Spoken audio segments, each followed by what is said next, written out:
السلام عليكم ورحمة الله. بسم الله الرحمن الرحيم. والصلاة والسلام على أشرف الأنبياء والمرسلين وعلى آله وصحبه أجمعين. أما بعد. Dans ce cours de jurisprudence simplifiée, dans le livre de la prière, on va maintenant voir concrètement comment prier. Quels sont les gestes, faits et actes qu'on fait quand on prie. Désolé pour le fond noir qui est un peu sombre, mais j'ai trouvé que les images passaient mieux sur un fond de cette couleur. Je rappelle qu'on a 5 prières obligatoires quotidiennes de jour et de nuit, et Dhuhr, qui est composé de 4 unités, ou Janab 4 rak'at, et l'Asr, 4 unités également, et le Maghrib 3 unités, et l'Isha 4 unités, et Subh ou alors Al-Fajr, c'est la même chose, on peut utiliser l'un pour l'autre, et il est composé de 2 unités. On va voir donc maintenant un exemple typique de prière à 2 unités. Donc, le musulman, après avoir fait bien sûr ses ablutions, il s'oriente vers la qibla, il reste debout. Puis, il lève les mains à hauteur de ses épaules ou de ses oreilles et il dit Allahu Akbar.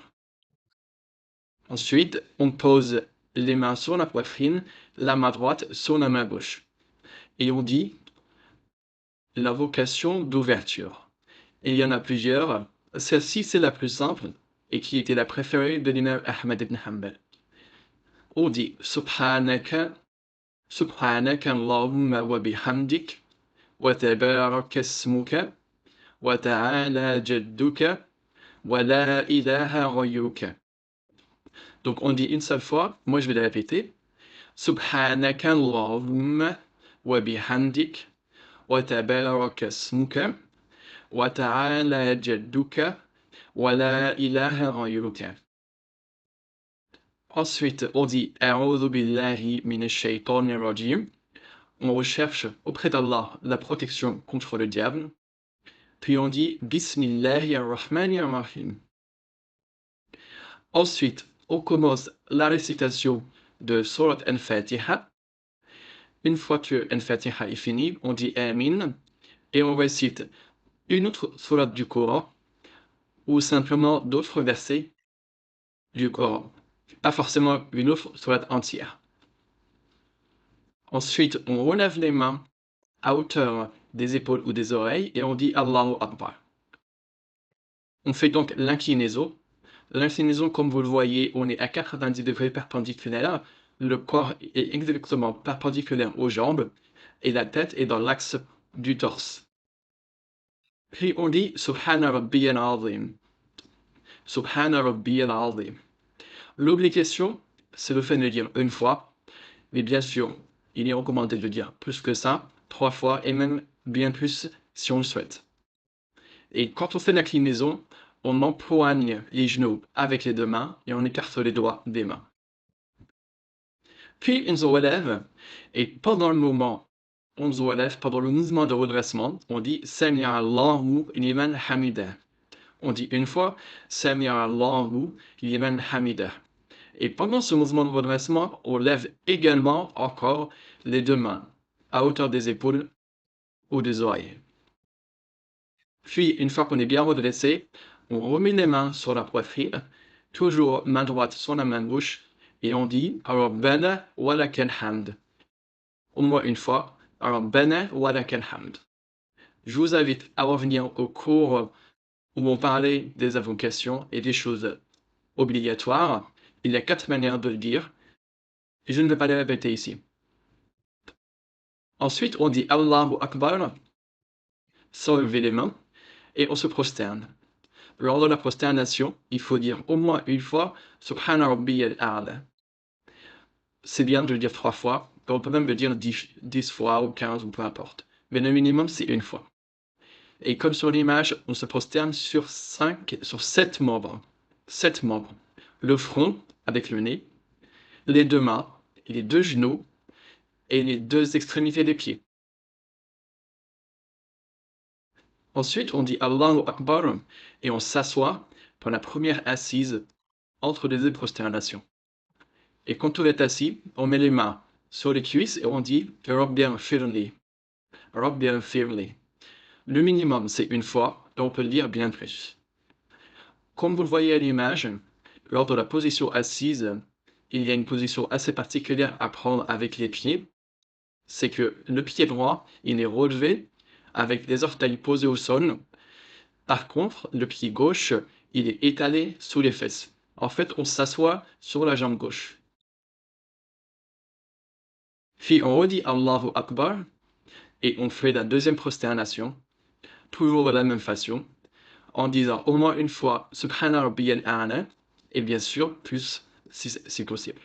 Et je vais juste rappeler ici que la prosternation, c'est un des moments où les prières sont exaucées. C'est-à-dire, il est extrêmement recommandé de faire des invocations pour soi ou pour n'importe qui d'autre quand on est en prosternation. Le prophète sallallahu alayhi wa sallam a dit que la prière en prosternation est exaucée et que le moment où le serviteur est plus proche de son maître, c'est quand il est prosterné. Ensuite, on redit Allahu Akbar et on se met debout. Donc comme ça, on a fait une première unité et là, on va se lancer dans la deuxième. Donc on va reprendre, toujours de la même façon, ici en haut à gauche, la station debout, les mains sur la poitrine, Surat al-Fatiha et une autre sourate. Ensuite, on va s'incliner, les mains sur les genoux, la tête dans l'axe de buste et on dit Subhana Rabbiyal Azim. Ensuite, on se relève, on dit Sami Allahu liman hamida pendant le mouvement de redressement. Une fois qu'on est bien redressé debout, on dit Rabbana wa lakal hamd. Puis on dit Allahu Akbar et on descend pour la première prosternation de la deuxième unité. De la même façon, on est sur 7 membres et on dit Subhana Rabbiyal A'la au moins une fois. Puis on dit Allahu Akbar et là on s'assoit, on dit Rabbi ighfirli lors de l'assise entre les deux prosternations. Puis on redit Allahu Akbar et on fait la deuxième prosternation. Ensuite, on se rassoit, après avoir dit Allahu Akbar, bien sûr. Donc là, on est en train de faire ce qu'on appelle le tashahhud. Dans ce cas, la personne, elle lève le doigt au ciel et elle dit At-tahiyyatu lillah wa salawatu tayyibat. Assalamu alayka ayyuhan nabi wa rahmatullahi wa barakatuh. Assalamu alayna wa ala ibadillahi s-salihin. Ashhadu an la ilaha illallah wa ashhadu anna Muhammadan abduhu wa rasuluh. Ça, on dit une seule fois. Moi, je vais le répéter juste pour la vidéo. At-tahiyyatu lillah wa salawatu wa tayyibat. Assalamu alayka ayyuhan nabi wa rahmatullahi wa barakatuh. Assalamu alayna wa ala ibadillahi s-salihin. Ashhadu an la ilaha illallah wa ashhadu anna Muhammadan abduhu wa rasuluh. Et juste après, on fait ce qu'on appelle la prière sur le prophète sallallahu alayhi wa sallam. Il y a plusieurs variantes.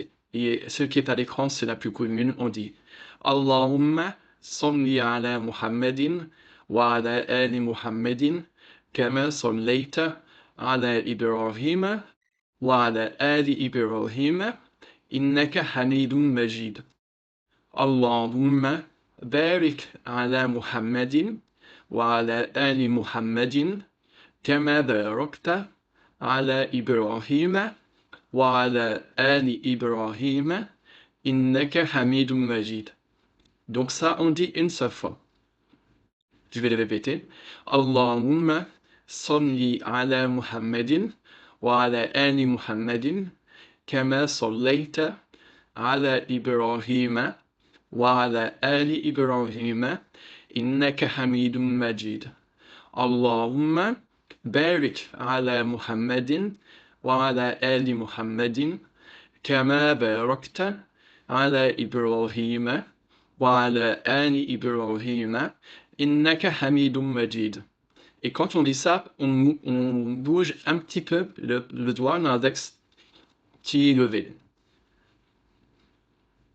Ensuite, après avoir fini la prière sur le prophète sallallahu alayhi wa sallam, On dit cette invocation.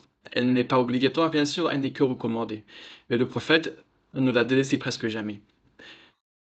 Cette prière, cette invocation, c'est le fait de dire Allahumma inni a'udhu bika min azabil qabr wa min azabi jahannam wa min fitnatil mahya wal mamat wa min sharri fitnatil masihid dajjal. Je vais la répéter une fois. Allahumma inni a'udhu bika min azabil qabr wa min azabi jahannam ومن فتنة المحيا والممات ومن شر فتنة المسيح الدجال. Et quand on dit ce doigt, également, on bouge l'index un petit peu. Un commentaire maintenant sur la façon dont on lève l'index quand on est en position assise. Comme vous le voyez à l'écran, on peut le faire de trois manières. Soit on ferme le poing et on ne lève que l'index, soit on ferme le poing mais le pouce est en fait accolé à l'index sur le côté, soit on fait une boucle entre le pouce et le majeur. Et du coup, l'index est levé entre les deux. Et comme je l'ai dit précédemment, l'index, il est juste levé quand on fait tashahhud. Et quand on dit Allahumma, les supplications, on le bouge en faisant des petits mouvements de rotation. Une fois qu'on a fini de dire les doigts, les invocations, et je rappelle qu'on a également la possibilité de dire toutes les invocations qu'on veut avant les salutations finales. Une fois qu'on a fini, on tourne la tête à droite légèrement et on dit Assalamu alaykum wa rahmatullah. Et on la tourne à gauche et on dit Assalamu alaykum wa rahmatullah. Ça, c'était l'exemple d'une prière à deux unités. Quand on a 3 ou 4 unités, comme par exemple pour Narib ou pour Aïcha, on ne fait pas la prière sur le prophète sallallahu alayhi wa sallam lors de la deuxième unité. On se relève après la deuxième unité, après un tashahhud, en levant les mains. Puis le dernier tashahhud, on le fait lors de la troisième unité, si c'est une prière à 3 unités, ou alors on fera ce dernier tashahhud uniquement lors de la quatrième unité, si c'est une prière à 4 unités. Et en ce qui concerne les prières à 3 ou 4 unités, quand on s'assoit pour le dernier tashahhud lors de la troisième ou quatrième unité, on a une position assise qui est particulière, qui est différente de la position assise lors de la deuxième unité ou lors de l'assise entre les prosternations. Comme vous le voyez à l'écran, le pied droit est relevé et on s'appuie sur les orteils. Et le pied gauche, lui, va passer sous la jambe droite. Celui qui prie va donc être un petit peu incliné, il sera assis sur le sol, sa cuisse sur sa cuisse. Sa cuisse sera sur le sol. On va voir maintenant quelques spécificités qui sont recommandées pour les femmes lors de leur position pendant la prière. Il est recommandé pour les femmes de ne pas écarter les bras trop loin de leur buste quand elles se prosternent. Il vaut mieux qu'elles les rapprochent proche de son corps. Autre point, c'est quand elles sont assises entre les prosternations ou pour le tashahhud, elles ne s'assoient pas sur leur jambe droite ni gauche, mais elles font passer les deux pieds sur le côté droit. Et enfin, quand elles lèvent les mains lors du takbir, elles les lèvent moins haut et en ouvrant moins les bras que les hommes. On voit maintenant quelles sont les invocations à dire après la prière. Donc, immédiatement après avoir fait les salutations finales, il y a des invocations particulières à dire, des formules de rappel qui sont les suivantes. Et les 3 diapos qui vont suivre, il est recommandé de les dire dans l'ordre dans lequel je vais vous les dire. Tout d'abord, on dit Astaghfirullah 3 fois. Astaghfirullah, Astaghfirullah, Astaghfirullah. Puis on dit Allahumma anta salam wa minka salam tabarakta ya zal jalali wal ikram. On dit une seule fois. Je vais le répéter. Allahumma anta salam wa minka salam tabarakta ya zal jalali wal ikram. Ensuite, on dit La ilaha illallah wahdahu la sharika lah lahul mulk wa lahul hamd وهو على كل شيء قدير. اللهم لا مانع لما أعطيت ولا معطي لما منعت ولا ينفع ذا الجد منك الجد. Donc la traduction est à l'écran, je ne vais pas vous la lire, mais je vais juste vous répéter le droit en lui-même. La ilaha illallah, wahdahu la sharika lah, lahu al-mulk, wa lahu al-hamd, wa huwa ala kulli shay'in qadir. Allahumma la mani'a lima a'tayt, wa la mu'tiya lima mana'at, wa la yanfa'u zal jaddi minkal jaddu. Et enfin, La ilaha illallah, wahdahu la sharika lah, lahul mulk, wa lahul hamd, wa huwa ala kulli shay'in qadir. La hawla wa la quwwata illa billah.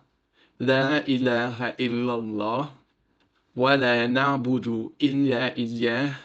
Lahu ni'mah, wa lahul fadl, wa lahu sana'ul hasan. La ilaha illallah, mukhlisina lahuddin, walau karihal kafirun. Il est assez long, un peu compliqué, mais en fait, vous remarquerez que beaucoup de choses se répètent. Donc je vais le redire une fois. La ilaha illallah, wahdahu la sharika lah, lahul mulk, wa lahul hamd, wa huwa ala kulli shay'in qadir. La hawla ولا قوة إلا بالله.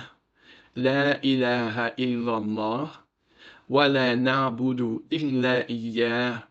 له النعمة وله الفضل وله الثناء الحسن.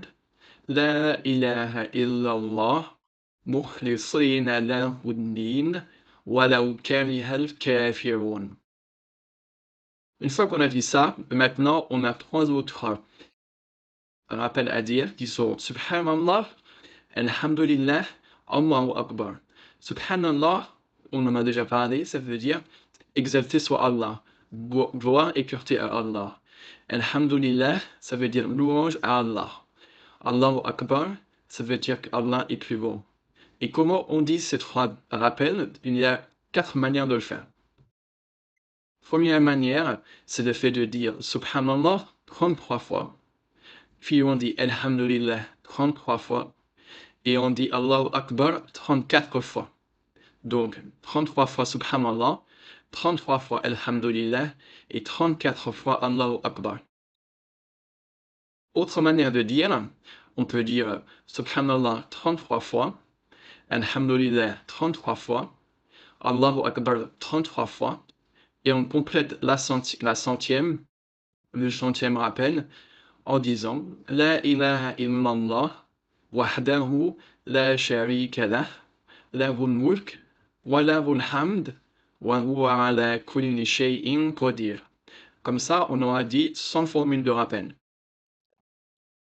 La troisième manière, c'est le fait de dire Subhanallah 10 fois, Alhamdulillah 10 fois, et Allahu Akbar 10 fois. Donc je répète, une des manières de faire, c'est le fait de simplement dire Subhanallah 10 fois, Alhamdulillah 10 fois, et Allahu Akbar 10 fois. Quatrième et dernière manière de dire ces rappels, on peut dire Subhanallah 25 fois, Alhamdulillah 25 fois, Allahu Akbar 25 fois, et La ilaha illallah 25 fois. On aura donc toujours 100 rappels à dire, mais là, la distribution est différente. Je vais la répéter. Vous avez le droit de dire Subhanallah 25 fois, Alhamdulillah 25 fois, Allahu Akbar 25 fois, et La ilaha illallah 25 fois. Il est également recommandé aussi de dire après la prière le verset du Coran, Ayat al-Kursi. Je vais le dire une seule fois parce que c'est un verset qui est trouvé dans le Coran.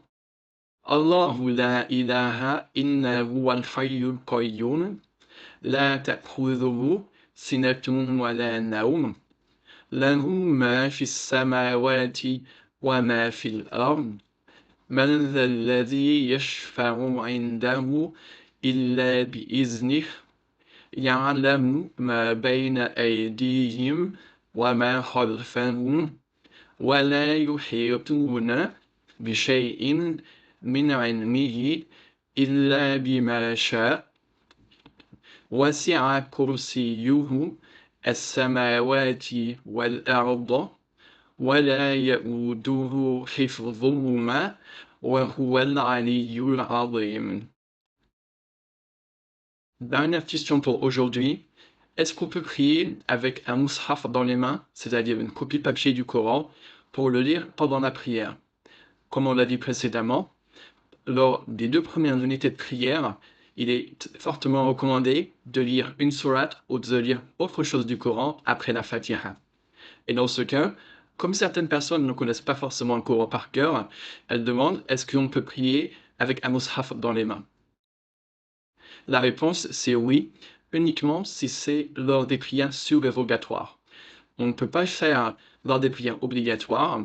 La personne qui va lire avec ce qu'elle connaît du Coran, si elle ne connaît pas, c'est pas grave, elle se contente de la Fatiha. Mais par contre, si c'est une prière surérogatoire, elle a le droit de prendre un mushaf et de lire du mushaf. Voilà, alhamdulillah, j'espère que la vidéo vous sera bénéfique. Barakallahu li wa lakum, subhanaka Allahumma wa bihamdik, ashhadu an la ilaha illa ant, astaghfiruka wa atubu ilayk. Assalamu alaikum wa rahmatullahi wa barakatuh.